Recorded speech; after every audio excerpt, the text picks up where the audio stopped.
5, 4, 3, 2. Auzubillahi minasyaitonirrajim. Bismillahirrahmanirrahim. Robi auzubika min hamazati sayatin wa auzubika robi ayah durun. Robi syrahli sodri wa yasirli amri wahlul uqdatam min lisani yafqahu qauli. Assalamualaikum warahmatullahi wabarakatuh. Salam sejahtera untuk kita semua. Rahayu, namaste, om swastiastu, namo buddhaya. Salam kebajikan dan sehat untuk kita semua. Selamat datang di Dialog Positif episode 431. Dan malam hari ini kembali kita belajar bersama-sama. Perlu 430 episode untuk menunggu seorang Bunda Arsaningsih hadir ke Dialog Positif. So spesial malam hari ini. Jadi boleh tepuk tangan dulu dong buat Bunda Arsaningsih yang malam hari ini berkenan, tepat, semesta memberikan waktu untuk kita untuk belajar sama-sama. Sebelum kita ke Bunda Arsaningsih, ada sedikit pengumuman penting karena bertepatan dengan special day juga hari ini, tamu perdana. Tepat hari ini juga alhamdulillah, puji Tuhan, puji semesta, buku kedua saya siap untuk di pre-order, judulnya Mind Blowing. Untuk teman-teman yang di Instagram Live, yang di YouTube maupun yang di Zoom, siapa tahu yang mau memiliki buku Mind Blowing ini boleh langsung PO, nanti infonya saya kasih di chat. Oke, tidak berpanjang lebar, kita sapa dulu narasumber keren kita malam hari ini, Bunda Arsaningsih. Bunda, apa kabar? Kabar baik, saya sehat, saya damai, saya berkelimpahan. Soul is solution. Oke, wah keren banget. Aduh, kan harus Bunda, afirmasi positif. afirmasi positif. Wah, Yeah. Bunda, saya pertama mau mengucapkan terima kasih banyak sudah berkenan untuk hadir ke Dialog Positif gitu ya. Yang bersyukur sekali, nggak mudah sekali gitu. Begitu saya chat, begitu saya kontak, ada kemudahan dan malam hari ini Bunda bisa hadir bersama-sama kita. Sekali lagi boleh tepuk tangan dulu dong buat Bunda Arsaningsih. Bunda, terima kasih banyak. Terima kasih banyak. Oke, malam hari ini topik kita di perdana tapi langsung nendang banget gitu ya. Topiknya nggak tanggung-tanggung, langsung kita akan bicara tentang mencari jati diri. Wah, itu menarik sekali topik kita malam hari ini. Oke, sebelum ke topik, mungkin karena Bunda ini kan perdana hadir ke Dialog Positif gitu, dan saya juga sudah menyebarkan tentang kurikulum vitae Bunda yang sangat luar biasa. Mungkin boleh introduction dulu gitu ya, untuk perkenalan dulu kepada seluruh Dialog Positif Family yang hadir malam hari ini. So Bunda, the stage is yours, silakan. Iya. Salam cinta penuh kedamaian. Selamat malam keluarga besar Dialog Positif dan juga Bapak Ibu yang semuanya bergabung ya malam hari ini. Sebenarnya Kang Abu, saya yang sangat bersyukur hari ini ya. Jadi entah apa ya membuat saya jadi pingin nanya nih, Kang Abu kok bisa gitu ya ngundang saya tuh dari mana gitu. Saya bukan merasa, aduh saya sudah deg-degan dari dari kemarin. Aduh saya gimana ya, karena wah ini rasanya sesuatu banget ya, membuat apa ya, saya jadi keder juga gitu. Wah Bun, saya rasa sih semua pertemuan itu pasti sudah ada skenarionya Bun. Jadi Ya, begitu benar. saya memiliki, saya kan gini Bun, ini mungkin sedikit cerita Bunda. Jadi Dialog Positif ini, puji Tuhan, puji syukur, kita sudah episode ke-431 malam hari ini. Jadi kita memulai dari awal pandemi. Jadi waktu awal pandemi entah kenapa ada panggilan di dalam diri saya yang, Abu, kamu bikin acara deh yang malam-malam, seenggaknya kamu nemenin orang-orang untuk menghantarkan tidurnya nyenyak gitu Bun.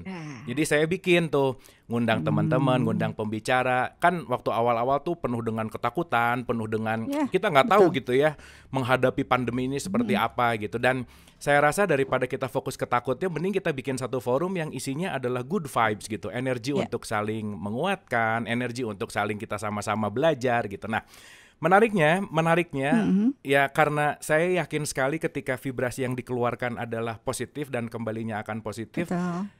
pembicara-pembicara itu hadir tanpa diundang dalam tanda petik, Bunda. Jadi menariknya ketika kita, saya tuh sempat deg-degan. Ini waktu dulu tuh di awal pandemi kita tiap hari banget Bun, dari Senin ke Senin tuh nggak pernah ada jeda gitu. Nah cuman karena sekarang ada beberapa syuting juga, ada beberapa pekerjaan, jadi Senin sampai Rabu. Dan kalau tadi Bunda bertanya dari mana kok kita bisa ketemu, saya tidak pernah merencanakan pembicara Dialog Positif hari Senin ini siapa, hari Selasa ini siapa. Saya benar-benar menyerahkan, dan entah gimana datang tiba-tiba Senin keisi, Selasa keisi, Rabu keisi, terus keisi, dan itu hadir sendiri. Termasuk Bunda Arsaningsih malam hari ini dihadirkan oleh semesta ke Dialog Positif. Saya rasa begitu. Ya, memang kalau kita pahami berhubungan dengan proses pertemuan ya, tidak ada yang kebetulan ketika kita dipertemukan atau saling klik gitu ya. Seperti saat ini saya yakin sekali dengan hukum energi karena kebetulan saya mendalami di proses energi bahwa hukum energi ini sejenis menarik sejenis. Ketika ada kesejenisan dalam misi visi ya tentunya dengan hal positif maka itu akan menarik mereka datang ya untuk berbagi. Dan saya salut ya ini sampai episode 431 luar biasa. Tepuk tangan dong buat Kang Abu nih. Ya, dan rasanya memang ada kemiripan karena saya juga mulai berbagi di secara online ya dalam kelas-kelas itu juga mulai aktif di podcast juga gara-gara pandemi gitu. Karena banyak orang yang ketika pandemi itu kan stres, bingung, ya takut, panik dan segala macam. Jadi ini mungkin jalan Tuhan ya kita berbagi tidak bisa berinteraksi langsung kalau biasanya kita selalu keliling lah katakanlah jalan-jalan gitu ya berkeliling. Tapi kali ini di rumah doang ya apa yang harus saya lakukan?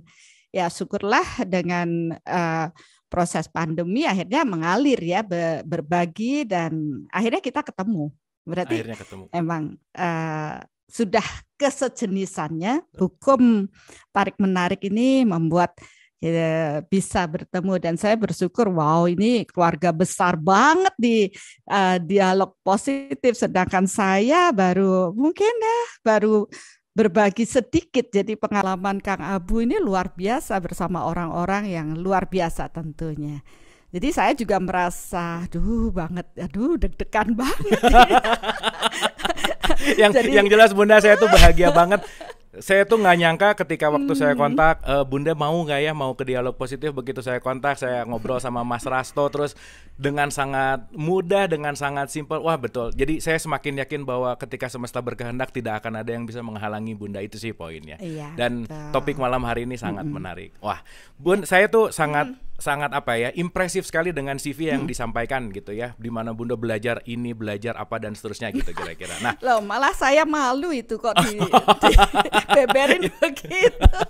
Itu luar biasa. Nah, karena topik kita adalah mencari jati diri, mungkin kalau boleh sedikit cerita Bun, apa sih yang ya kan pasti dong segala sesuatu itu ada calling. Pasti dong segala sesuatu itu ada panggilan karena urusan kesadaran, urusan sesuatu dalam tanda petik ketuhanan, keilahian itu nggak mungkin dalam konteks yang namanya paksaan gitu. Nah mungkin boleh sedikit dipaparkan ke kita untuk kita terinspirasi gitu. Apa sih yang membuat seorang Bunda Arsaningsih ini masuk ke dalam dirinya untuk menemukan kesejatian sehingga bisa berbagi dengan ribuan tuh saya lihat juga Bunda dapat rekor muri gitu ya, luar biasa juga itu kan bukan hal yang main-main lah dalam tanda petik. Sejenis juga dong dengan Kang Abu nih. Banyak nih sejenisnya. Sejenisnya bener ya memang semesta selalu mempertemukan dengan yang sejenis.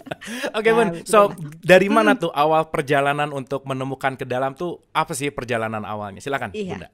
Terima kasih ya. Jadi awalnya sih dari proses diri sendiri ya. Saya terlahir dengan permasalahan sakit yang berkepanjangan dari kecil hingga dewasa dan akhirnya dengan perjalanan yang cukup panjang dan berpindah-pindah kota dan akhirnya kami bersama keluarga tiba di Bali itu di tahun 2000. Nah, permasalahan lebih kompleks lagi ketika mulai masuk ke Bali beradaptasi dengan semuanya dan disinilah banyak sekali kejadian-kejadian yang kadang-kadang nggak nalar gitu ya secara logika gitu apalagi berhubungan dengan sakit saya. Kemudian saya mulai mencari urusan dokter itu sudah terus menerus ya karena kebetulan juga suami saya dokter jadi secara medis itu sudah tertangani dengan cukup baik. Dan tapi saya terus mengalami kejadian ya stroke, kemudian berkali-kali serangan jantung, orang mengatakan mati suri atau apapun itu. Nah kemudian saya mencari apa sih yang terjadi pada diri saya karena sebelumnya saya selalu mencari keluar, bertanya yang kepada orang yang saya anggap sakti, mandraguna, atau orang pinter lah, semua sudah saya jalani ya, pakai acara segala ritual sudah gitu. Tapi kok masalah saya kok nggak selesai. Dan akhirnya saya menemukan proses pembelajaran mungkin yang tadi Kang Abu lihat ya. Sebenarnya saya ingin tahu ya apa ya sebenarnya dengan diri saya, dan saya belajar masuk ke ranah energi. Ya, dan ternyata saya baru tahu kalau tubuh saya, fisik saya ini sangat peka dengan energi. Ya, kebetulan memang mungkin orang bilang punya gift ya, bisa lihat ini itu, merasakan. Dan akhirnya saya amati lagi ke dalam diri, ternyata permasalahan saya itu bukan karena fisik, tapi lebih banyak di proses energi. Akhirnya ya itu tadi, ingin menjadi lebih baik, saya belajar. Kemudian pernah juga ya istilahnya sempat berjalan di proses keparanormalan ya, karena banyak orang yang bertanya, dianggap saya sakti dan sebagainya, tapi sebenarnya saya di sana juga masih bingung dengan diri saya sendiri. Nah akhirnya saya mulai stop deh. Rasanya saya kok makin lama makin bingung gitu. Padahal saya sudah, saya anggap saya bisa membantu, memberi solusi pada banyak orang dengan healing lah, menyembuhkan dan sebagainya. Tapi kok ada satu sisi yang membuat saya kok belum merasa damai. Saya belum merasa tenang. Saya kok masih ruwet. Walaupun saya bisa memberi solusi pada banyak orang. Akhirnya mulai di tahun, ya perjalanannya cukup panjang. Dan mulai belajar energi tahun 2000, kemudian 2012 saya bilang stop, saya melepas semuanya, saya lebih fokus ke dalam diri. Nah, mulai dari perjalanan di tahun 2012 itulah saya mulai menggali ke dalam diri, siapa sih saya, bagaimana sih, kenapa saya kok masih resah, gelisah, gundah, gulana. Walaupun orang melihat saya wow banget, tapi di dalam gitu ya. di dalam nih masih ada, aduh kok rasanya kadang hampa, kadang saya tidak damai. Akhirnya saya stop semuanya dan masuk ke dalam diri. Apa sih sebenarnya dengan proses energi? Saya sudah healing semuanya dengan energi. Saya merasa itu sudah yang maksimal saya lakukan, dan akhirnya ya proses berserah yang saya lakukan ya, karena waktu itu saya stroke yang kedua. Jadi stroke kedua itu membuat saya tidak mampu berkata-kata, tidak mampu berjalan ataupun bergerak, dan akhirnya saya benar-benar berserah, Tuhan maafkan saya. Ya mungkin saya memang harus memperhatikan diri saya ke dalam, saya harus masuk ke dalam diri, dan saya berjanji apabila memang Tuhan berkehendak saya bisa berbicara, izinkan saya bisa berbicara. Masalahnya nggak bisa bicara tuh nggak enak sekali. Apabila memang Tuhan berkehendak saya bisa berjalan, ya biarkan saya bisa berjalan, saya akan mengikuti apa yang menjadi kehendak Tuhan. Nah, malam itu saya benar-benar berserah, dan akhirnya mukjizat itu benar-benar nyata, karena esok harinya saya bisa berbicara, saya bisa berjalan, padahal dokter sudah mengatakan ya ini harus diterima ya. Jadi itu benar-benar luar biasa, dan ya mungkin itu spiritual awakening saya yang membuat saya mulai lebih mendisiplinkan diri untuk melihat ke dalam diri, dan secara energi saya mulai mengumpulkan ya banyak pembelajaran, karena akhirnya saya mulai menemukan metode soul meter ya. Jadi metode untuk mengukur radiasi energi yang terpancar di alam ini. Nah, banyak orang selama ini dengan proses energi itu menurut saya rasanya itu baru dirasa. Padahal radiasi energi itu tidak sesuai dengan rasanya. Ya. Jadi misalkan orang merasa saya sudah bahagia nih, senyum saya sudah lebar nih gitu. Tapi secara energi yang terradiasi dia belum meradiasikan bahagia. Yang terradiasi adalah marah, cemas, takut. Akhirnya belum benar-benar bahagia gitu. Nah, bagaimana proses mengukur bahwa si A itu bahagia, si B tidak? Nah, banyak orang yang mulai menurut opini saya dia bahagia karena senyumnya sudah lebar banget gitu. Tapi kalau saya bilang secara energi ini belum bahagia, mereka merasa oh kamu salah, buktinya dia senyumnya wow bahagia banget. Dulu saya dibilang gila sendiri karena saya bilang wah kamu ini ya bisa memberitahu seseorang kondisi atau kesejatian dirinya. Dan mereka merasa apa yang saya nyatakan itu salah karena dia merasa baik-baik saja. Akhirnya saya bertanya, Tuhan, gimana ya caranya kalau setiap orang punya persepsi masing-masing atas proses energi? Akhirnya kacau dunia ini. Karena setiap orang akan mempunyai opini masing-masing kan gitu. Padahal kebenaran sejati itu adalah sesuatu yang universal. Artinya di alam ini kalau benar ya benar aja lah gitu. Tidak pakai polesan ini itu, namanya juga kesejatian ya. Nah disitulah saya mulai mengamati, oh ternyata energi itu ya murni. Kalau memang terradiasi ya itulah sejatinya. Jadi nggak bisa dibohongi. Apalagi proses di alam ini ya katakan orang mengatakan semesta lah, dunia ini merekam semua bentukan energi.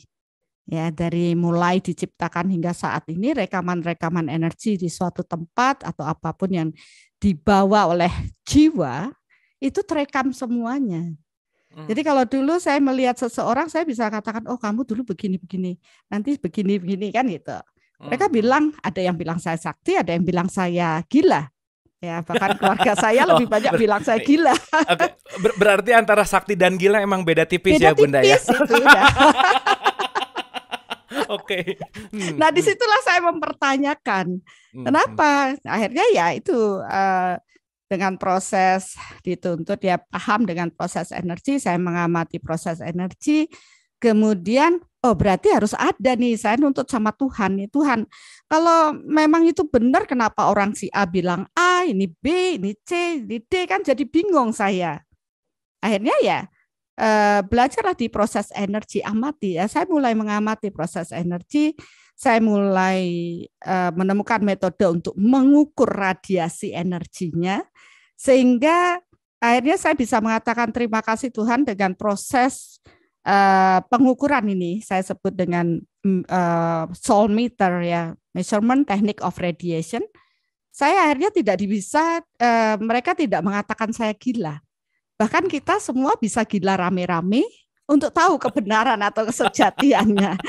Nah, itulah awal ceritanya begitu. Dan saya juga mikir ya, kalau secara intuisi ya, maksudnya secara penelitian nih, seorang tidak bisa dikatakan seorang menjadi profesor dengan hasil penelitian kalau tidak terukur. Kan benar ya? Nah, begitu juga dengan energi. Banyak orang ya, katakanlah kalau orang punya kelebihan, si A akan bilang A, si B akan bilang B.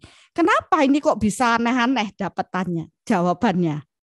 Ternyata di balik itu ada ego yang nyusup, yang masuk, yang mempengaruhi hasil daripada pengukuran tersebut. Jadi ego mereka itu masuk di proses-proses mengamati tadi. Nah, akhirnya kan tidak menjadi kebenaran yang sejati karena ada opini dari ego mereka masuk. Disitulah kita akhirnya melihat bahwa oh iya, berarti untuk dapat mengukur dengan secara objektif, kita harus dalam kondisi yang netral.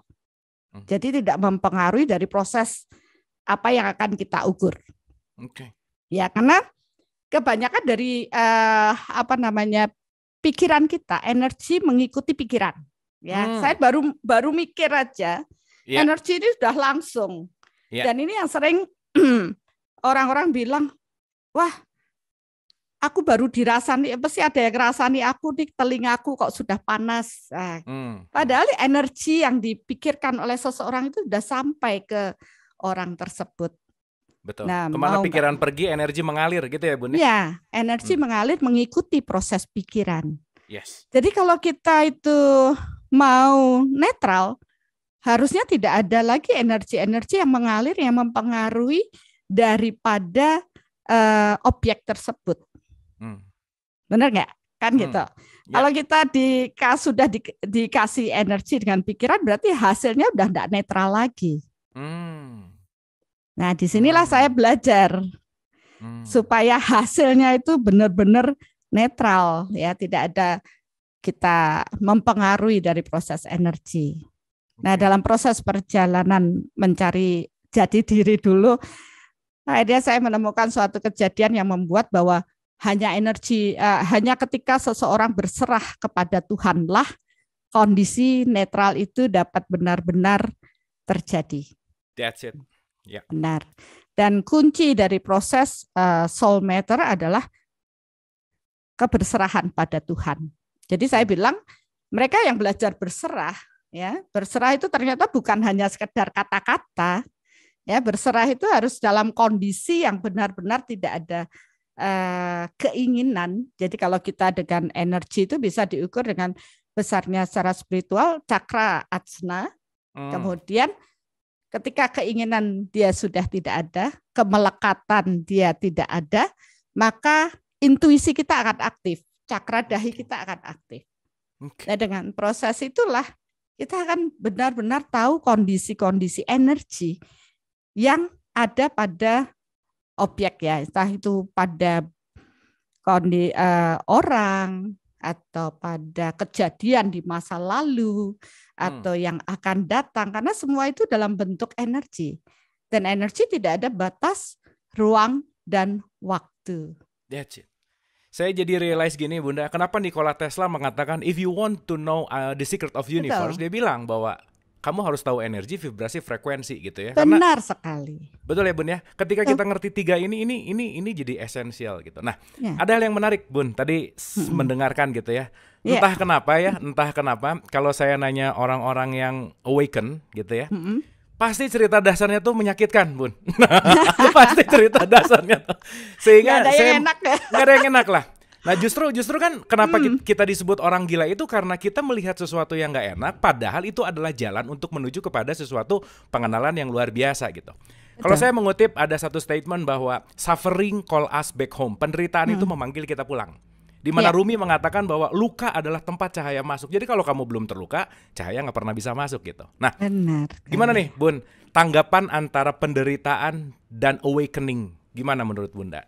Iya, sebenarnya ketika kita terlahir, ya, dalam proses energi ini kan kita sebenarnya sudah membawa segala sesuatu dari proses reinkarnasi kita atau past life kita, karena kita terlahir tidak sekali ya.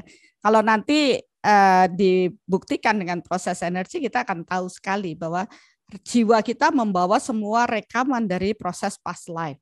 Ya. Dan seberapa proses rekaman jiwa kita yang kita bawa ini bertumbuh, karena sebenarnya terlahir sebagai manusia saat ini kan luar biasa ya. Kita bersyukur. Panjang ceritanya panjang ya. Nah dari proses ini pun rekaman yang dia bawa tentunya harus naik kelas, ya. Nah, proses penderitaan ini kan untuk mengingatkan kembali nih jiwa kita bahwa dulu kamu sudah sampai di sini dan kepentok dan tidak bertumbuh sehingga merasakan penderitaan itu. Kamu harus naik kelas. Oke. Gitu. Kalau kamu tidak merasakan ini, kamu akan terlena. Akan terus saja urusan duniawi aja yang kita urusi. Kalau kita nggak pernah seperti saya sakit lah atau masalah hubungan, masalah kemakmuran. Jadi kalau saya bagikan 4 aspek nih, kesehatan, hubungan, kemakmuran, spiritual. Kalau ada di masalah tersebut di past life itu belum bagus, maka dia bisa menjadi pemicu untuk membuat kita bertumbuh, memperbaiki hal-hal buruk yang dulu kita lakukan. Dan hukum di alam ini adalah tabur tuai. Kenapa? Karena proses di past life apa yang kita tabur ya pasti akan kita tuai.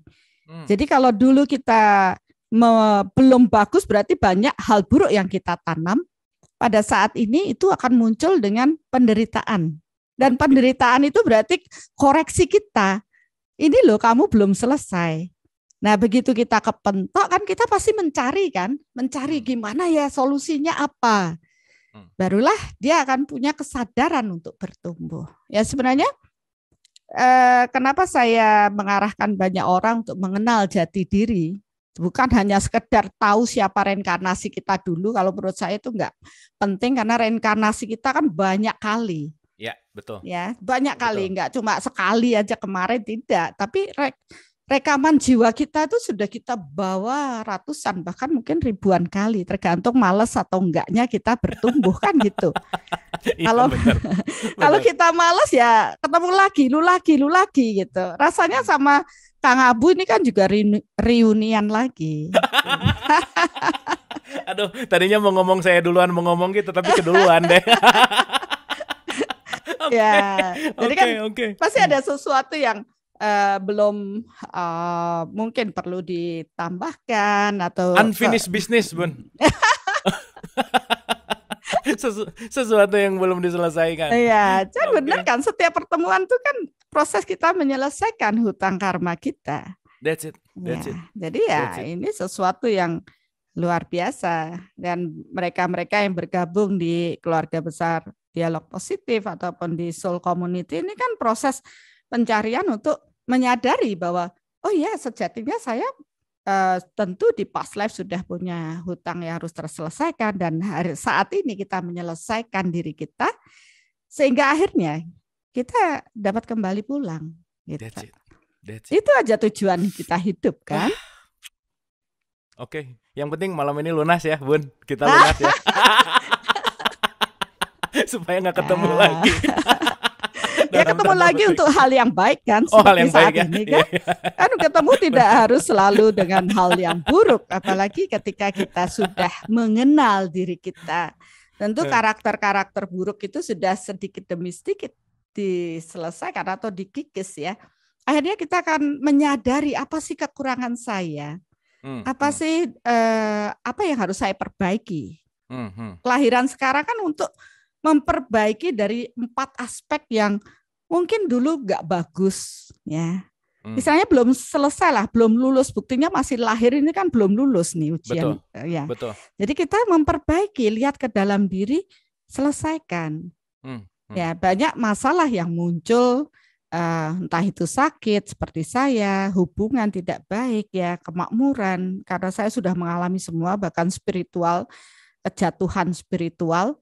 Ya semua itu adalah proses untuk kamu ingat loh, kamu itu belum baik di situ. Jadi kamu mendapat penderitaan. Kalau kita sudah baik, ya hidup kita pasti akan tenang, damai.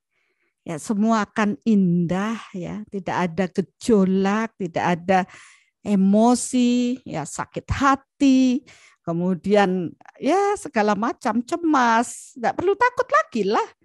Karena barang siapa mengenal dirinya, maka mereka akan mengenal Tuhan. That's it. Nah, di sini kan banyak orang yang gimana bisa kenal Tuhan? Orang dirinya sendiri aja dia tidak tahu. Bagaimana dia akhirnya bisa katakanlah secitra dengan Tuhan dan akhirnya mengenal Tuhan lebih dalam. Nah, ini tahapan-tahapan di mana dengan proses energi, dengan proses metode soul matter ini membantu banyak orang akhirnya mengenal dirinya. Dia tahu ketika bertemu ya seperti saya dengan Kang Abu ya sebelumnya saya sudah menyelesaikan ya meminta maaf, memaafkan, meradiasikan cinta sehingga semua proses pertemuan-pertemuan menjadi indah. Kan sejatinya kenapa kita mendapat penderitaan karena kita belum penuh dengan cinta. Isinya marah-marah doang gitu ya, cemas, takut. Maka kita di sini kan saya hanya mengajak orang dengan proses mengukur. Jadi benar loh kamu tuh orang merasa awalnya saya sudah bahagia Bunda datang itu, wah saya udah bahagia, saya sudah senyum, ya kan? Begitu mereka ikut workshop Soul Matter, mereka pahami, diukur bahagianya cuma 2 poin aja. Ya setelah baru mereka menyadari, oh pantes sebenarnya saya tuh punya masalah begini-begini. Nah loh, baru tahu gitu loh. Selama ini kemana aja. Nah ini kan ini Kang Abu juga bilang buku pre-order ya. Saya pre-order 1 ya. Oh silakan Bu, silakan Bu. Dan saya juga mau bagi buku nih sama Kang Abu ya, nanti tak kirim ya. Asik. Berbicara dengan bahagia, saya punya buku ya, Soul Reflection. Ya, ini juga buku yang menuntun kita untuk lebih mengenal diri kita. Dan menurut pembaca nih bukunya tuh ajaib. Jadi bacanya itu tidak dari depan ke belakang gitu. Tapi membacanya tuh diacak aja sambil kita doa, kemudian kita buka secara acak ya. Dan itulah yang sesuai dengan diri kita. Yes. Ya, jadi karena apa? Energi sejenis menarik sejenis yang dengan tulisan ini sejenis dengan apa yang ada di batin kita. Kadang-kala kita nggak tahu diri kita tuh bagaimana, ya. Terus buku 1 lagi nih buat Kang Abu juga, akhirnya beneran bahagia.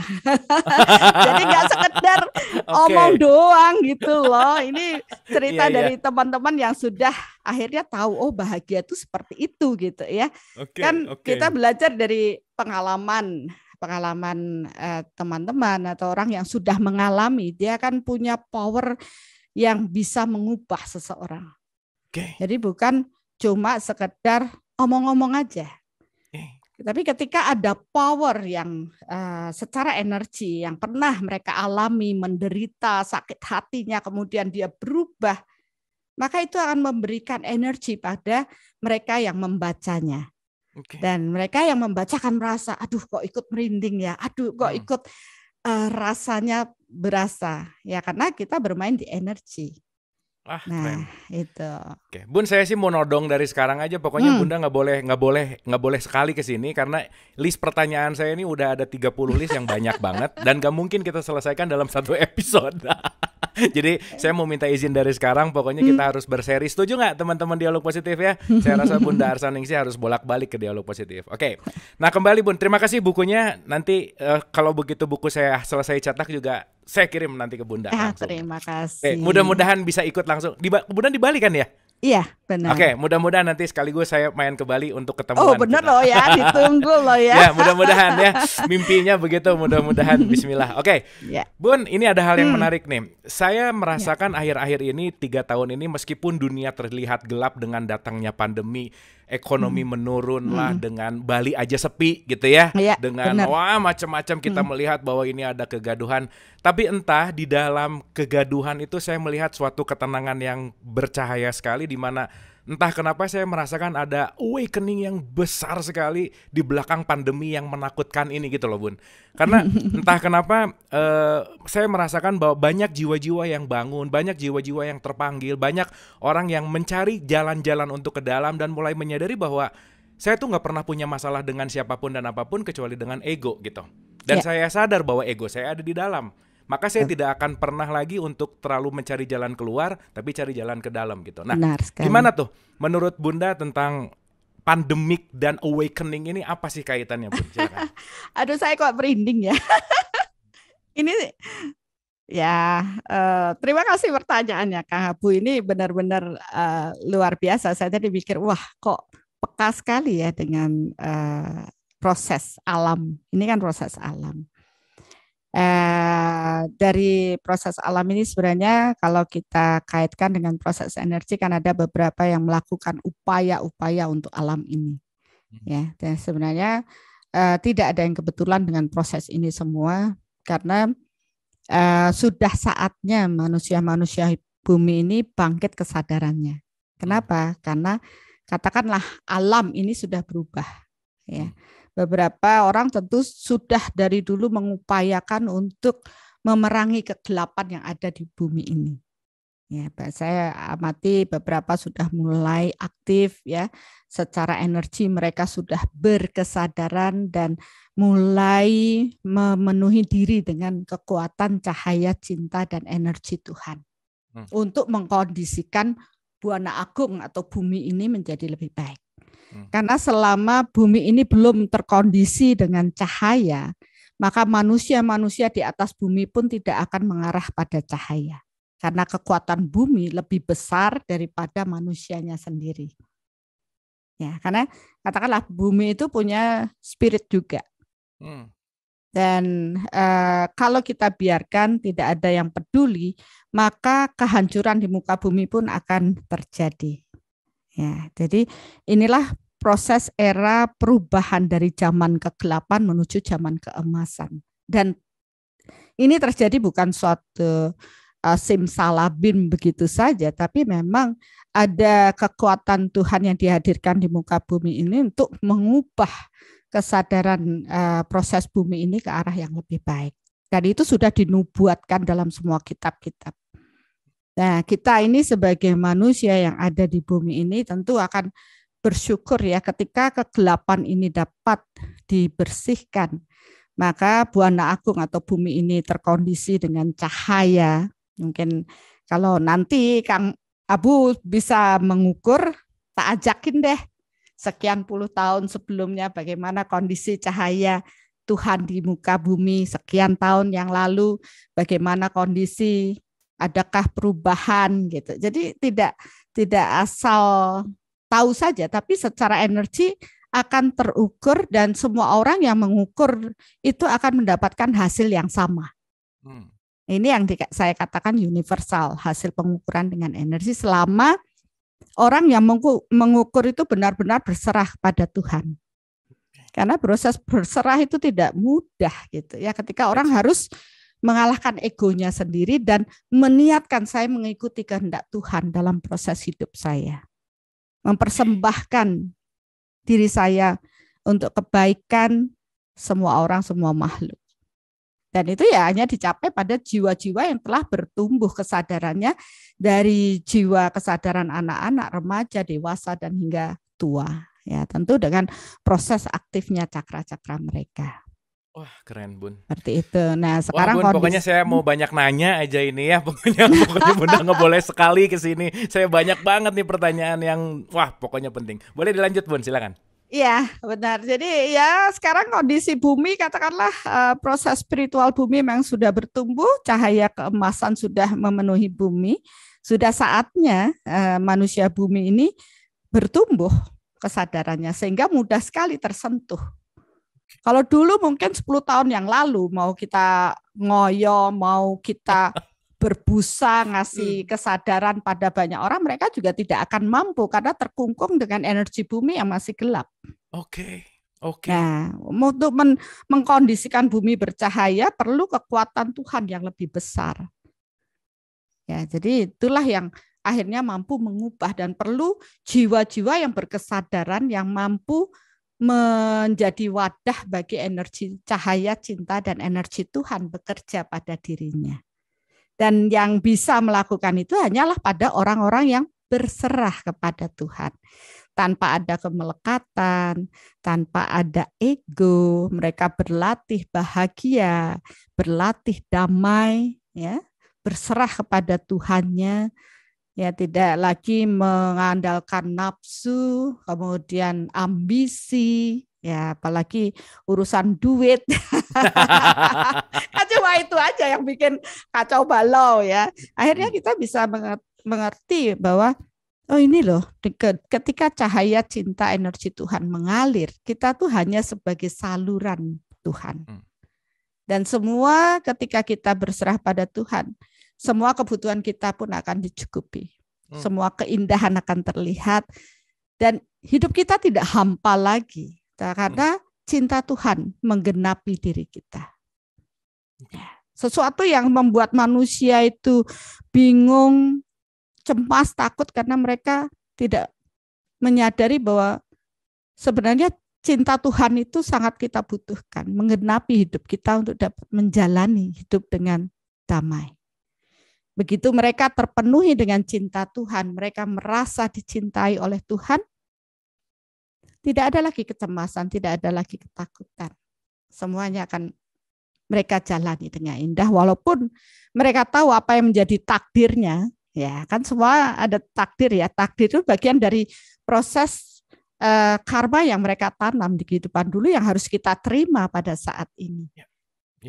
Ya, jadi kalau kita melibatkan kekuatan Tuhan, maka apa yang menjadi takdir kita, kita akan mampu menerima dengan ikhlas. Dan itu tidak akan berat lagi, karena kita tidak sendiri. Ada kekuatan Tuhan yang membantu diri kita. Ya, itu yang membuat saya menyadari bahwa ketika saya stroke yang kedua, saya tahu kayak apa rasanya tidak bisa berbicara, tidak bisa berjalan, tidak bisa bergerak. Dan yang saya lakukan, ya Tuhan, saya berserah. Kalau memang Tuhan berkehendak saya bisa, saya pasti bisa. Karena sejatinya yang bisa menyembuhkan saya dan menghidupi saya adalah kekuatan Tuhan. Tanpa kekuatan Tuhan dalam diri saya bukan siapa-siapa. Bahkan saat ini pun ketika saya melakukan saat ini berbagi, ya saya bukan berbagi sendiri. Saya melibatkan, menghadirkan kekuatan Tuhan dalam diri saya. Agar cinta Tuhan itu menyentuh hati bagi semua yang mendengar, semua yang merasakan energi ini mengalir. Dan ketika itu terpenuhi, ya mereka pasti akan menyadari bahwa sejatinya Tuhan mencintai kita semua. Keren Bun, terima kasih banyak. Indah sekali. Terima kasih dan luar biasa, terima kasih. Saya jadi dapat satu insight bahwa jangan khawatir ketika saya nanam melon, pasti buahnya juga melon gitu. Benar, Pak. Mungkin lah berbuah semangka. Gak mungkin berbuah. Jadi kalau sekarang saya lagi panen caci maki, berarti apa yang kemarin saya tanam itu yang kita renungkan gitu ya Bun. Betul. Dimana kalau kita berpikir bahwa ada pain, ada suffering gitu. Suffering itu kita pasti akan mendapatkan. Tapi orang yang suffering dalam konteksnya pain itu pasti kita dapatkan, sakit itu, tetapi menderita itu juga opsi yang lain gitu. Bahwa dalam tanda petik penderitaan justru membawa kita kembali. Tadi waktu Bunda cerita bahwa tentang stroke, itu relate, saya mengalami dan semua tamu yang saya hadirkan ke sini juga mengalami. Dan itu tadi Bunda mengatakan bahwa ketika kita dipertemukan jadi menguatkan, jadi itu yang bikin semangat sih Bun. Benar. Oh iya ya, semangat. Kenapa? Mengalami juga. Ada juga jalan keluarnya. Ada temannya. Jadi Bun, jadi gak gila sendiri. Saya tuh baru mau ngomong itu. Jadi saya hanya mau berterima kasih bahwa ternyata saya nggak sendirian gitu. Ternyata saya nggak, ya kalau nggak sendirian maksudnya nggak gila sendirian gitu. Oke Bun, mungkin ini pertanyaan terakhir dari saya karena ini yang tanya udah banyak banget, yang raise hand juga udah ada. Jadi mungkin ini hanya baru pemanasan ya teman-teman ya. Kita akan pokoknya arrange discuss sama Bunda Arsaningsih, mudah-mudahan bisa reguler gitu ya. Mudah-mudahan nanti kita rencanakan, mudah-mudahan. Nah Bun, sekarang yang paling terpenting adalah how to gitu. Karena kan sekarang kalau cuman knowing, tahu apalah dan seterusnya, theoretical itu udah jadi hanya menjadi knowledge gitu ya. Tapi kan sekarang zamannya adalah transformation. Transformasi dari knowledge menuju kepada feeling, dari knowledge menuju kepada perilaku gitu. Nah, pertanyaan simpelnya adalah first step once kita mau meniti ke dalam diri, mau mencari jati diri, first step-nya tuh apa sih, Bun? Silakan. Kalau saya karena ngajar online ya ikuti kelas langkah awal mengenal jati diri. Oke, itu di mana tuh informasinya bisa didapatkan di mana tuh? Nanti biar Dr. Asto yang ya sebenarnya bukan sih, kita memang memberikan step-step awal ya untuk proses mengenal jati diri. Kita ada kelas online untuk itu ya, kalau bagi yang ingin paham lebih dalam bisa ikuti sampai akhirnya ke workshop Soul Matter ya, itu akan kita bantu. Tapi sebenarnya untuk paham ini ya mari kita tidak fokus keluar, masuk ke dalam diri. Nah, proses mengalami ini kan proses kita yang sebenarnya yang lebih kenal diri kita ya kita sendiri kan, bukan orang lain. Ya, jadi seringkali kita melihat itu keluar, ya menunjuk keluar. Padahal segala sesuatu itu ada di dalam. Nah, proses di dalam ini katakanlah rasa ya tadi ya. Itu adalah sesuatu yang tidak dapat dilihat dengan mata. Ya. Oke, kan tidak bisa terlihat itu. Ya. Nah, bagaimana supaya kita mengenal diri, sadari bahwa ternyata batin kita itu memang tidak bisa kita kenali dengan mata fisik kita. Kadang mata fisik kita tuh mengelabui ya. Kelihatannya dia bahagia, belum tentu dia bahagia. Karena yang sejati, yang inti atau hakikatnya adalah proses batin atau proses energi yang terradiasi. Jadi mau nggak mau untuk mengenal diri kita, ya dasar dengan soul matter ini untuk bisa mengukur diri saya tuh apakah saya masih punya cemas, adakah energi cemas dalam diri saya. Jadi kan step by step mengenali itu ya tentu harus punya alatnya dulu. Banyak orang hanya sekedar menurut intuisi saya, padahal kadang-kadang ya itu tadi intuisi masih bisa dipengaruhi oleh ego. Padahal intuisinya saya belum bahagia, tapi ego saya saya sudah merasa bahagia. Nah, kadang-kadang kan nyusup itu enggak tanpa disadari. Tapi dengan tools atau alat soul matter ini, kita ya benar-benar telanjang istilahnya ya apa diri kita itu apa adanya, karena energi itu tidak pernah berbohong. Yes. Ya, secara energi orang baru bisa merasa, tapi sebenarnya mereka belum itu karena energinya nggak ada. Ya, sama dengan orang mengatakan, oh ini proses pencerahan, kata-kata yang dikatakan indah gitu. Proses pencerahan itu adalah proses hilangnya kegelapan dalam diri seseorang dan tubuh energi seseorang itu bertambah bercahaya, enlightenment, bercahaya. Itu baru namanya pencerahan. Tapi ternyata kan banyak orang dengan kata-kata saja itu tidak membuat orang tercerahkan. Ya. Karena energinya tidak berubah. Maka proses pencerahan perlu proses energi yang berubah. Nah, dengan kita dengan proses energi kita mengidentifikasi dulu energi saya tuh apa sih. Oh, saya datang tuh bahagia saja cuma 2 poin antara 0 sampai 10. Saya cuma 2.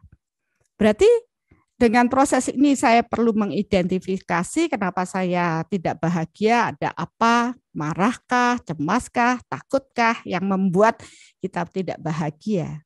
Kemudian habis itu gimana caranya? Kalau saya sudah tahu identifikasi, oh saya punya marah yang banyak sekali, oh saya punya cemas berlebih, takut akan masa depan misalkan. Nah, apa yang harus kita lakukan? Setelah dilakukan pengamatan, ternyata manusia itu tidak bisa mengubah dirinya sendiri. Susah banget. Karena hukum energi, ya, hukum energi itu untuk proses healing maupun pencerahan itu harus mengalir dari energi yang tinggi ke energi yang rendah. Jadi ada proses pertukaran energi, ya, mengalirnya energi. Nah, kalau energi kita yang lagi marah tentu untuk bisa menyelesaikan proses marah kita butuh power energi yang lebih besar.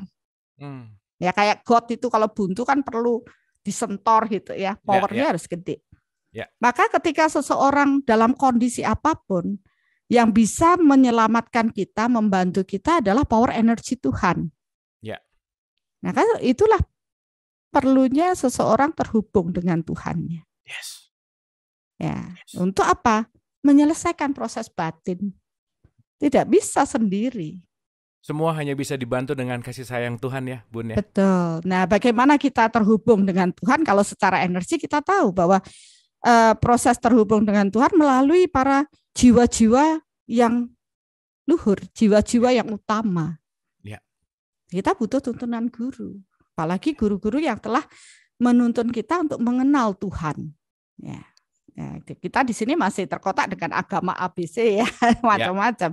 Tapi sebenarnya secara universal, kesadaran jiwa luhur inilah yang mampu menjembatani kekuatan Tuhan untuk masuk ke kesadaran manusia biasa. Ya, disitulah baru proses mengalirnya energi Tuhan membantu kita untuk dapat mengoreksi batin, untuk dapat menyelesaikan pendaman-pendaman yang dibawa tidak hanya pada kehidupan saat ini, tapi juga di past life. Bayangin tuh berapa banyak kelahiran ya. PR-nya banyak banget kita. Iya, tapi benar. ya itu tadi, kenapa kita berlatih berserah? Karena hanya pada orang yang berserahlah kekuatan Tuhan itu bisa turun. Nah, selama ini kita baru bilang berserahnya, saya sudah berserah, saya sudah ikhlas, omong doang. Sama kayak gini, saya udah memaafkan kok gitu ya, saya udah omong doang gitu. Jadi ya ternyata kan ada ukurannya, orang ini berserah. Kadang-kadang saya ya oke lah, mereka opininya begini-begini, wow gitu. Tapi ternyata kalau kita ukur, belum, ya sudahlah. Kondisi kesejatian seseorang itu tidak hanya sekedar. Nah, di sini kan perlu berlatih lagi ya untuk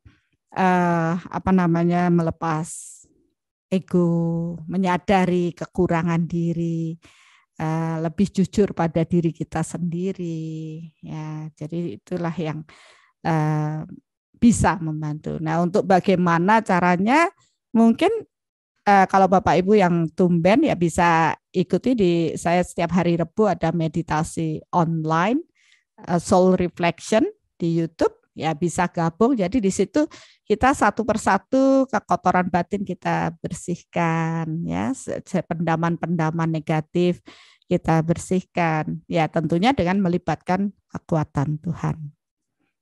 Terima kasih Bunda. Boleh tepuk tangan lu dong buat Bunda Arsaningsih. Mind blowing malam hari ini ya, sangat menginspirasi dan indah gitu, so beautiful. Pokoknya Bun, jangan bosan kalau saya undang, itu aja pesannya yang paling penting. Oke, kita ada ke pertanyaan teman-teman yang di Instagram Live, yang di YouTube maupun yang di Zoom. Boleh silakan, mau raise hand boleh, lewat chat juga boleh. Ini udah numpuk pertanyaan, mudah-mudahan waktunya cukup. Tapi kalau waktunya nggak cukup, saya minta maaf karena mudah-mudahan Bunda akan kembali ke Dialog Positif. Sudah pasti, selama bisa berbagi itu indah. Yes, Ya, mantap. berbagi itu membuat kita bahagia. Asik. Terima kasih sebelumnya, Bun. Terima kasih. Bun, ini ada pertanyaan yang simpel banget. Ini pertanyaan mirip dari 4 pertanyaan semuanya gitu ya. Jadi saya gabung karena ini similar, pertanyaannya mirip-mirip. Jadi pertanyaan itu simpel. Kami ini banyak gitu ya, adalah orang yang awam tentang spiritual. Bolehkah dijelaskan apa sih sebetulnya spiritual itu? Nah, silakan, Bun. Iya. Ini ada yang sering saya bagikan ya, menurut pemahaman saya dengan proses yang sudah berjalan. Banyak orang berpikir bahwa spiritual itu selalu berhubungan dengan hal yang gaib, ya, supranatural dan yang lain-lain.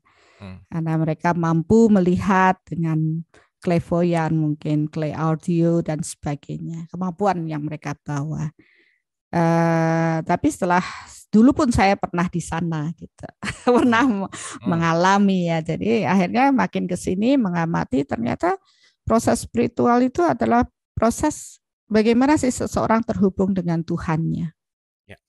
Itu yang sejatinya, karena sang spirit kita kan hanya percikan cahaya Tuhan. Tentunya sang sumber cahayalah yang harus kita kenali lebih dalam. Tapi bagaimana kita bisa mengenal Tuhan kalau kita tidak mengenal spirit di dalam diri, percikan cahaya Tuhan di dalam diri. Akhirnya saya memutuskan bahwa saya tidak terlena dengan yang di luar. Yang di luar pun butuh bertumbuh ya. Saya tentu lebih fokus pada diri ya, untuk pengelola menyadari keberadaan spirit di dalam diri saya dan melepaskan selapis demi selapis. Semakin jernih, semakin bersih pendaman kegelapan di dalam diri. Akhirnya saya juga mengerti, kalau dulu saya masih tertarik dengan kesejenisan energi dengan yang di luar, mungkin ya karena saya mampu melihat ya yang masih kesadaran rendah, makin saya masuk ke dalam diri selapis demi selapis, lebih tinggi lagi kesadaran, lebih tinggi, akhirnya tanpa disadari ya sampai kita mampu mengenal kekuatan Tuhan. Karena hukum energi itu sejenis menarik sejenis, dan proses batin adalah proses energi, proses jiwa adalah proses energi karena tidak secara berfisik.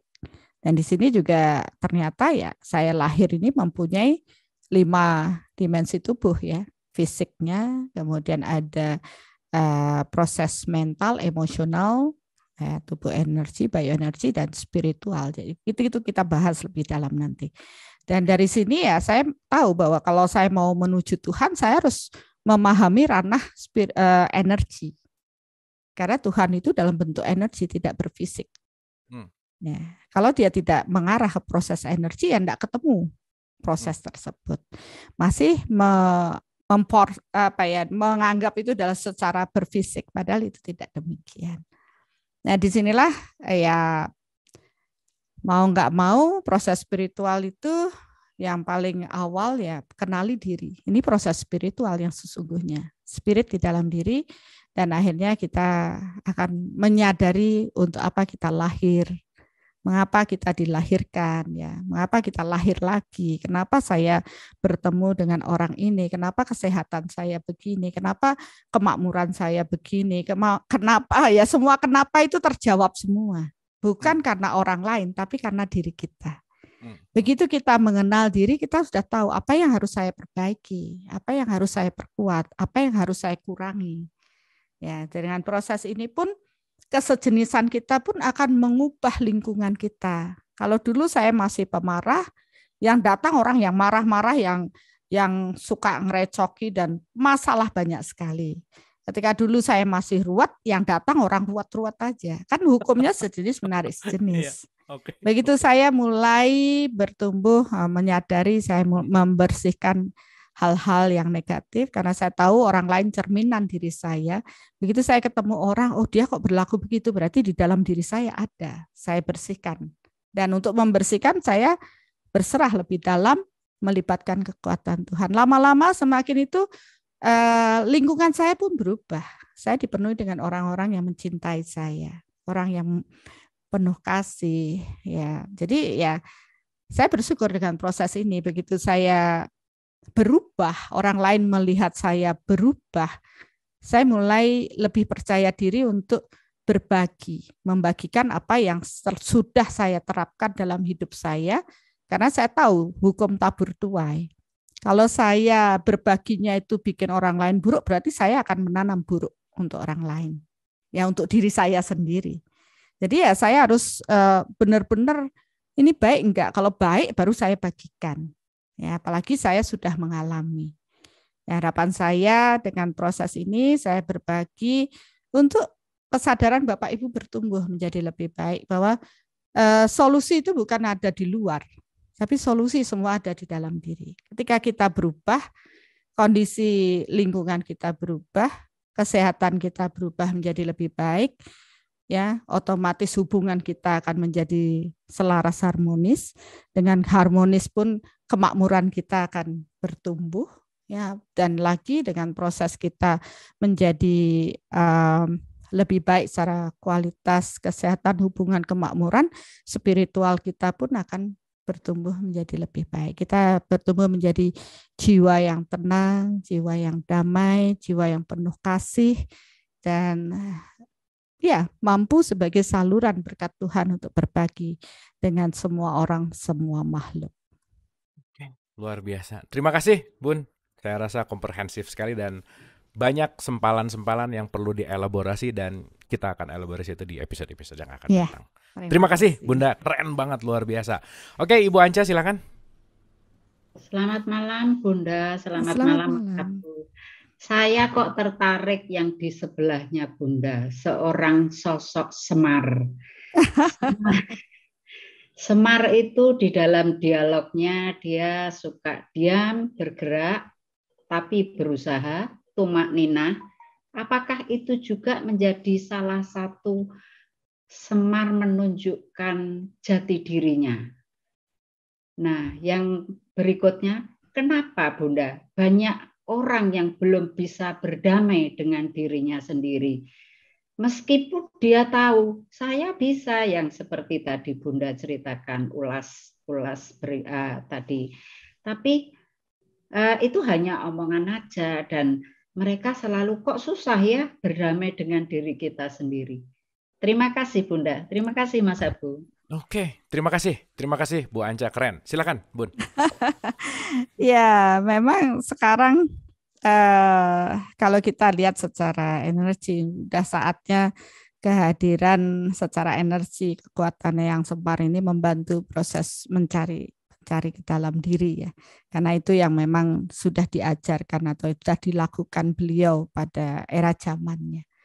Ya, orang mengatakan 500 tahun kemudian akan mulai dibangkitkan kembali untuk mengarah pada proses pengenalan jati diri.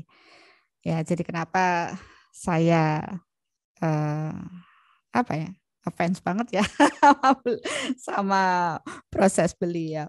Nah, saya ambil dari proses pembelajaran yang luar biasa, yang bijaksana untuk bagi saya itu wow banget.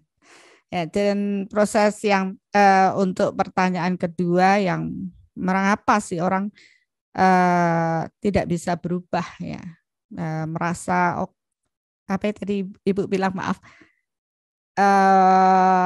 ke arah istilahnya kok saya belum bisa gitu ya, padahal Ya. udah pingin gitu ya. Yang pertama dalam proses berubah itu harus ada kondisi energi yang berubah gitu.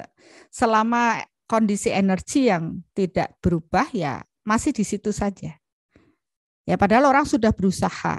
Oh, misalkan saya marah ya, kemudian begitu selesai marah dia menyadari aduh kok saya marah sih tadi, itu kan menyakiti dan sebagainya, merasa bersalah.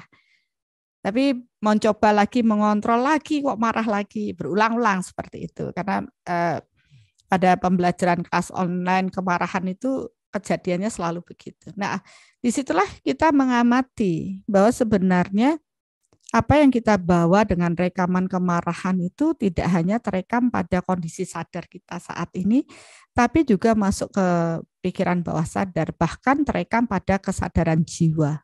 Nah, kalau di past life dia punya rekaman marahnya banyak, ya, tentu sulit dong mengubah supaya kita tuh bisa adem, nggak suka marah-marah. Perlu usaha besar. Nah, disitulah yang sering membuat orang gagal dalam berubah. Pertama, dia tidak mampu mengidentifikasi dengan banyak ya, dalam gitu ya, karena ini urusan batin ya. Dia baru melihat di permukaan. Kemudian dua, dia kalau di proses past life itu apa ya, berlapis-lapis kejadiannya. Ya.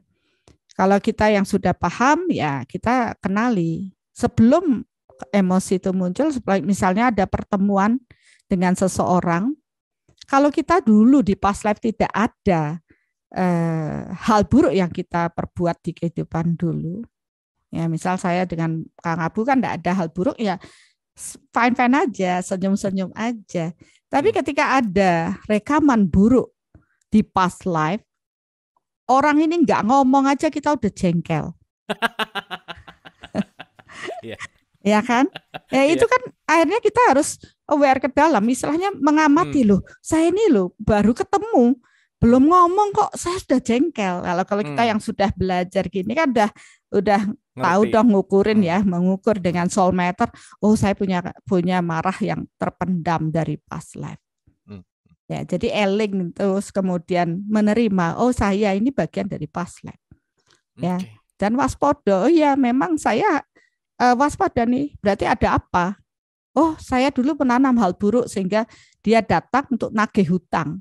Oh, saya minta maaf, memaafkan. Jadi menyelesaikan proses karma tersebut.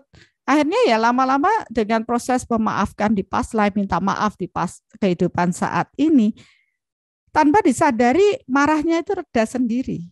Karena dia menyelesaikan hutang di past life. Ya akhirnya dia bisa mengendalikan dirinya. Ya, itu memang luar biasa ya. Mungkin nanti ya kalau berlatih, belajar itu baru paham gitu ya untuk proses ini. Jadi dia pun akan bisa ketemu lagi ya sampai oke, damai ya, dia mau berpola tingkah kayak apa kita tidak tersentuh atau tidak ikut emosi dengan proses tersebut. Ya, Iya, Bun. itu yang kurang. Dan jangan lupa melibatkan kekuatan Tuhan dalam proses penyelesaian hutang karma kita, karena sejatinya kita butuh terus-menerus dalam setiap helaan napas kita untuk kekuatan Tuhan bekerja atas diri kita. Ya, kita Oke. tidak bisa meninggalkan Tuhan kita. Mantap, keren, Bun. Saking dulunya berantem, sekarang jadi pasangan ya, Bun, ya, diketemuin. Nah, ini buat yang jomblo-jomblo ya, hati-hati. Oke, terima kasih, Bun. Aduh, ini Ya. pertanyaannya masih banyak, tapi kita udah 21:11, jadi mungkin Nggak ini berasa ya? terakhir. Iya, nggak berasa, Bun. Aduh, pokoknya mudah-mudahan next kita Ya. dikasih kesempatan lagi oleh semesta untuk kita bisa diskusi lagi. Oke, mungkin ini terakhir ya. Saya minta maaf, teman-teman, karena ini harus jadi penanya yang terakhir. Mbak Diana, silahkan. Selamat malam, Malam. Kang Abu, Rahayu, Rahayu. Maaf nih, Rahayu. nggak buka video. Ya, Soalnya Gangdaster. Oh ya, Bunda Arsaningsih belum tahu kalau di Dialog Positif yang nggak pakai video namanya Gangdaster, Bun. Berarti dia udah pakai daster gitu. Silakan Mbak Diana. Oke, Iya. langsung ke pertanyaannya, Bunda. Oke. Mungkin ini pertanyaannya sangat klise gitu ya. Pertanyaannya adalah kenapa untuk menjadi jiwa-jiwa yang awaken itu jalannya itu harus babak belur gitu ya. Babak belur, dan kayaknya kalau nggak babak belur tuh kayaknya bukan sesuatu yang jiwa sempurna, jiwa yang tercerahkan gitu kan. Terus satu lagi nih yang terakhir, ini kayaknya mungkin saya yang salah ya untuk menilai gitu ya. Saya pernah beberapa kali bertanya kepada teman-teman yang tidak melalui jalan spiritual. Terus saya ajak mereka gitu untuk meditasi atau apapun gitu. Terus jawabannya dia seperti tahu, dia gini, enggak gue nggak mau, ntar gue jadi babak belur hidupnya sembari ketawa-ketawa gitu. Terus lu bisa beranggapan seperti itu? Iya, kayaknya aku perhatikan orang-orang yang mengambil jalan meditasi, mengambil jalan yang ya kayak gitulah gitu, step-step untuk spiritual seperti itu tuh harus dicuci gudang gitu. Ya gue nggak mau nanti aja gitu kan. Atau kayaknya gue tidak memilih untuk itu gitu kan. Karena aku tidak siap untuk menghadapi hal-hal yang kiranya ya jalan babak belur itu tadi gitu. Terus kita ketawa-ketawa aja. Terus akhirnya saya mengadakan pengamatan observasi sendiri bahwasanya kok iya ya mereka-mereka yang di sekeliling saya gitu ya, teman-teman, mereka-mereka yang tidak tidak mengenal meditasi atau tidak mengenal hal-hal yang berbau tentang spiritual sih, jalannya kok kayaknya mereka hidupnya mudah-mudah aja gitu kan. Atau mungkin saya cuma melihat luarnya saja, tapi saya dalemin lebih lanjut lagi, kok mereka aman-aman aja ya, walaupun bukan berarti tidak ada masalah pasti ada, cuman masalah yang sampai kiranya membuat sesuatu yang gimana tuh kok enggak gitu. Itu aja sih Bunda. Mohon pencerahannya. Terima kasih Kang Abu. Thank you Mbak Bunda, Diana. selamat malam ya. Terima kasih. Anyway Mbak Diana, pada akhirnya semua akan babak belur, tergantung waktunya aja siapa yang duluan sih sebenarnya ya. Silakan Bun. Silakan. Ini kalau saya jawab agak panjang, boleh nggak? Oke. Boleh Bun. Nanggung kalau mau jawabnya cuma pendek karena ini kan ya. Oke, yang pertama nih. Apakah semua itu proses spiritual awakening harus babak belur dulu ya? Kalau saya amati ya, ini kan kenapa mereka yang berasa harus babak belur dulu, karena mereka berkumpul dengan mereka yang babak belur dulu. Nah, sedangkan sebenarnya dalam proses ini ada yang tidak melalui tahapan babak belur. Dan mereka ada kesadaran sendiri mencari, belajar, bertumbuh, jadi tidak harus babak belur. Kemudian ada yang melalui belajar dari pengalaman orang lain sehingga dia nggak kepentok dan bisa mengambil pembelajaran dari proses itu. Tapi ya yang agak malesan itu ya dia harus mengalami proses yang buruk dulu. Jadi tergantung pada diri sendiri. Mungkin tadinya sudah ada intuisi untuk kamu jangan begini, tapi kita langgar aja sampai akhirnya kita merasakan babak belur seperti itu. Jadi ya kembali pada proses cepat tidaknya proses berkesadaran untuk mengarah pada pertumbuhan spiritual kita. Nah, terus di pertanyaan yang kedua ini kok pertanyaan sejuta umat saya bilang. Karena setiap saya ketemu selalu demikian. Nah, jawabannya ini berhubungan dengan hukum sejenis menarik sejenis. Ya. Banyak orang yang ketika mereka mulai punya kesadaran untuk bertumbuh, ya, mulai bermeditasi, saya bilang seperti mengupas bawang, satu lapis gelap, ya. Karena saya suka masak, jadi perumpamaannya mengupas bawang aja. Lapisan ini dikupas, di dalam ini terlihat, ya. Kemudian begitu kita punya kesadaran lagi, oh ya saya kok begini, satu lapis lagi dikupas. Nah, tanpa disadari pada saat kita terus bertumbuh, hukum sejenis menarik sejenis itu akan terus bekerja. Ketika kesadaran saya masih SD, katakanlah anak SD, ya, saya tidak ada perubahan nih, saya terus saja. Jadi Ibu tadi lihat kok dia tenang-tenang aja. Karena dia tidak ada perubahan dalam proses spiritual, tidak ada, ya di situ aja. Akhirnya dia rasanya tenang aja. Padahal proses spiritual itu harus bertumbuh terus. Untuk apa? Untuk mampu menyelesaikan hutang-hutang yang dibuat di past life, yang tentunya kalau kita pahami kan ada yang punya hutangnya sedikit, istilahnya dosanya sedikit, ada dosanya banyak. Kalau dia kesadarannya bagus kan makin lama dosanya sedikit ya, perbuatan buruknya sedikit.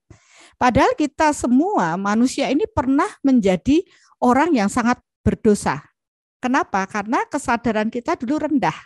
Kalau kita di ya elemen LAMJD, langkah awal mengenal jati diri, itu ada kesadaran anak-anak, dewasa, kemudian remaja, dewasa, tua.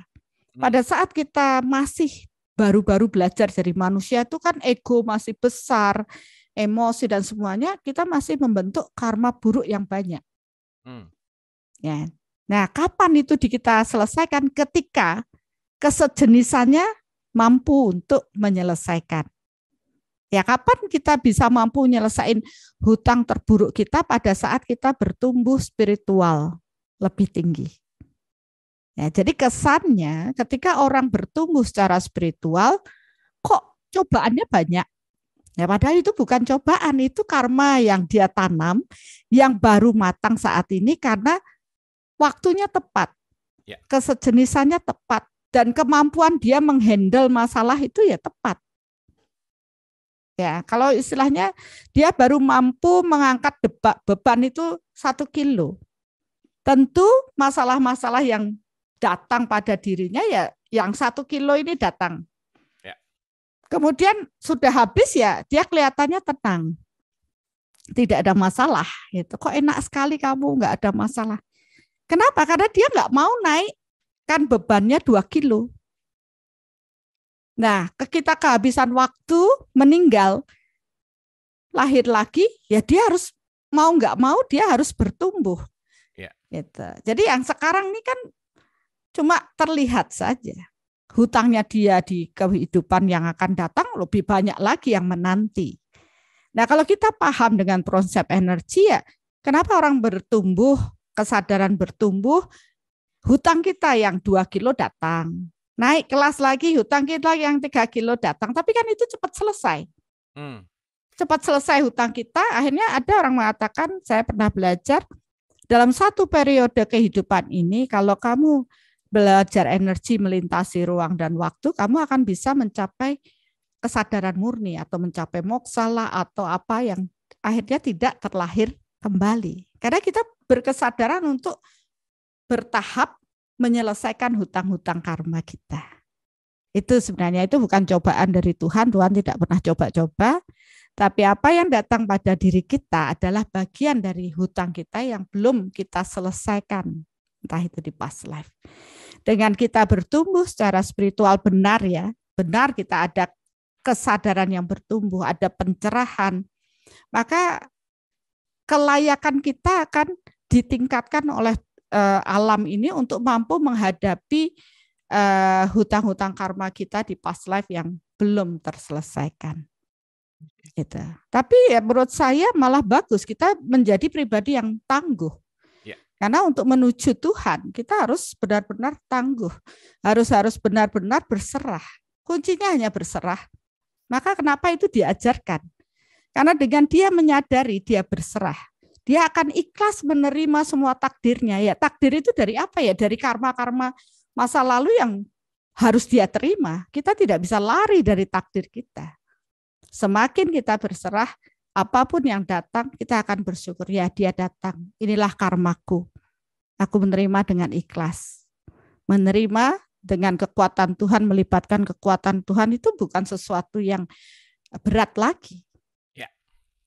Itu.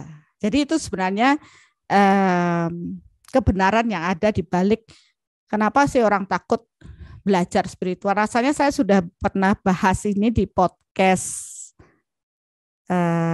Misteri Semesta ya. Apa karma reinkarnasi. Mungkin beberapa podcast saya sudah bahas pembelajaran ini ada di sana. Mungkin kalau ingin lebih dalam bisa melihat di podcast itu. Oke. Dan kita akan gali lebih dalam lagi di episode-episode yang akan datang sih Bun sebenarnya. Oke, boleh tepuk tangan dulu dong buat Bunda Arsaningsih.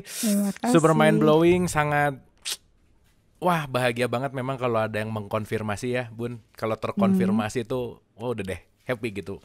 Dan malam hari ini banyak hal yang terkonfirmasi yang lebih melepaskan sesuatu yang bahkan gak bisa diceritain, gak bisa dikatain, tapi something amazing, something beautiful it's happening gitu Bun. Terima kasih banyak atas kehadirannya. Sama-sama.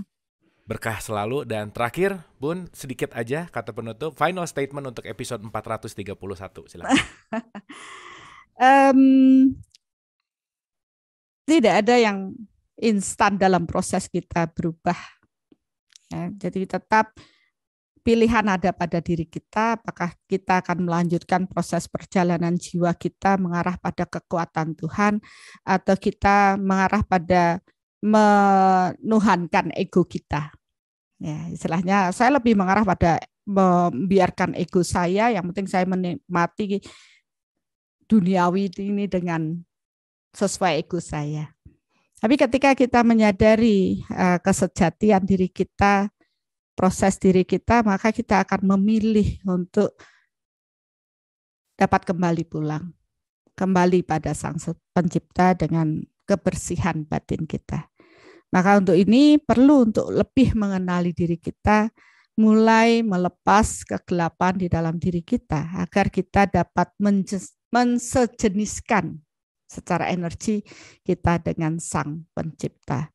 Sehingga dengan proses ini kita akan benar-benar bersyukur terlahir sebagai manusia, bahwa Tuhan sangat mencintai kita semua. Mari kita mulai melihat ke dalam, mengamati proses kehidupan kita, menjadikan orang lain sebagai cerminan diri kita untuk mengetahui kekurangan diri, dan tidak ada yang instan, semua butuh waktu. Ya, jalani dengan ikhlas dan mari bertumbuh bersama. Keren banget Bun. Sekali lagi boleh tepuk tangan buat Bunda Arsaningsih, luar biasa. Bun, sehat-sehat selalu. Ya, selalu semangat, menginspirasi, dan nggak bosan saya undang ke Dialog Positif. Itu yang paling penting. Ya. Oke, terima kasih. Final statement yang super mind blowing tadi mengakhiri jumpa kita malam hari ini. Pada akhirnya kita ini semua hanyalah tamu di semesta ini yang sedang sekolah. Kita di dalam School of Life yang nanti akhirnya juga akan kembali. Yang namanya tamu itu tidak pernah punya apa-apa, nggak pernah memiliki. Tapi uniknya manusia itu selalu merasa kehilangan. Coba tolong direnungkan, ketika kita kehilangan apa sih? Karena kita semua hanyalah tamu di sini yang akan mau pulang. So, jangan terlalu sibuk mencari sesuatu yang pada akhirnya nggak bisa dibawa pulang. Terima kasih, mohon maaf lahir dan batin. Wabillahi taufiq wal hidayah. Assalamualaikum warahmatullahi wabarakatuh.